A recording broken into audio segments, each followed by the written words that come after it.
Hello, this is my message to the police. So the police is made up of teams all over the country. You've got different units, different sections around the country. You've got Metropolitan, Devon and Cornwall, all these different types, okay?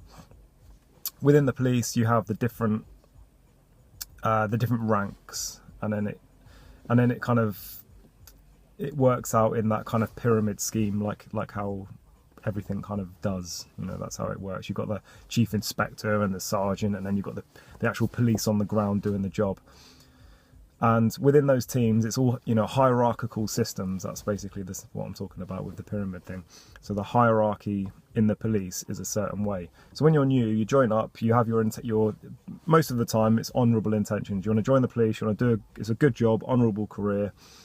You get a lot of benefits, and potentially you can help people.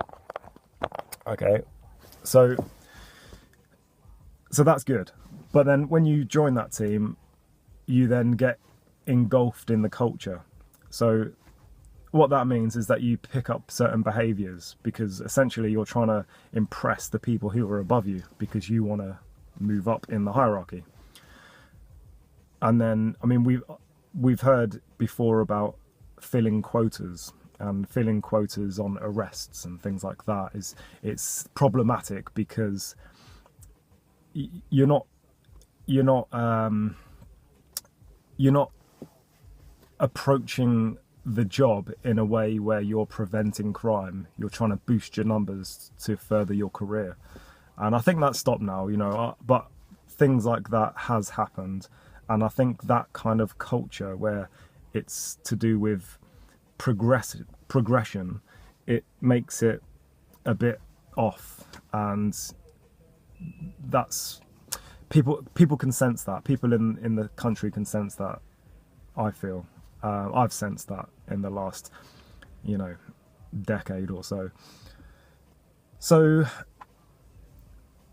And by the way, I'm not even going to talk about the people who join the police and they have bad intentions. The ones who are bullied, in school. They've had some kind of traumatic experiences, and it's left them bitter about the world, or they might be discriminative. They've got prejudiced, discriminate against people, racist, things like that.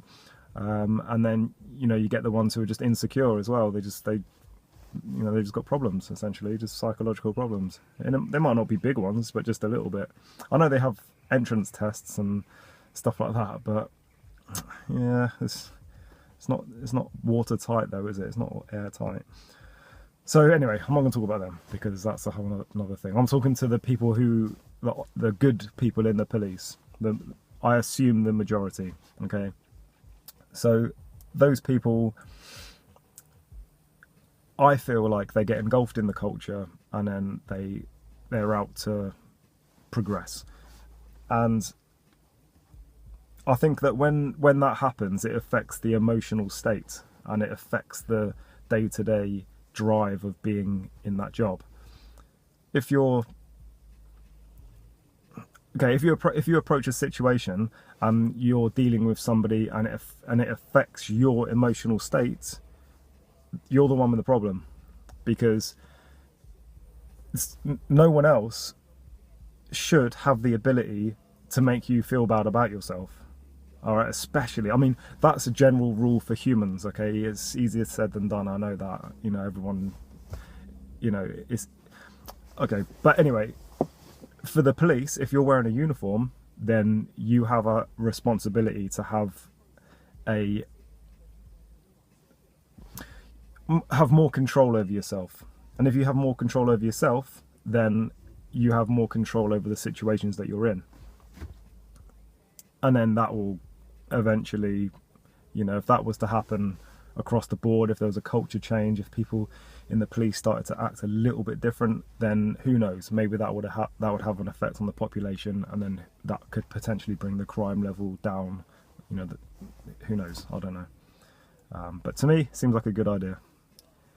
So that's my message to the police, basically. Just, if you feel like you know, your ego is getting a hold of you too much, or you feel like you hate people, or it's like us versus them, you know, police versus, you know, look at all these civilians, these, you know, they don't wear a uniform, like they're lower than me, you know, I'm the big man on the street with the hat and the truncheon and the pepper spray and that, you know what I mean? And you get these militarized armed police now, and who seem like they're, the ones I've seen, it seems like they're extra nice. I don't know, maybe it's like a weird psychology thing that they're doing.